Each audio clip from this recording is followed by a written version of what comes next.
নমস্কার বন্ধুরা, আগের ভিডিওতে তো দেখেছই যে আমরা ট্রেক করে পারশনাথ মন্দিরে পৌঁছালাম। তারপর কিছুটা অ্যাডভেঞ্চারাস অফরোডিং করে ও কিছুটা ভালো রাস্তা হেঁটে একটি নির্জন স্থানে পৌঁছালাম।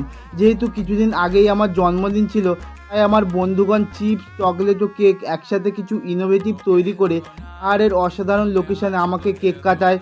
তারপর আরও কিছুক্ষণ পথ চলার পর আমরা গৌতম স্বামী টঙে পৌঁছাই। সেখান থেকে আবার 1.5 কিলোমিটার পথ নিচে নামার পর আমরা পৌঁছালাম জল মন্দিরে। মন্দিরটি চারিদিকে পাহাড়ের মাঝে জল দ্বারা বেষ্টিত, তাই একে জল মন্দির বলে।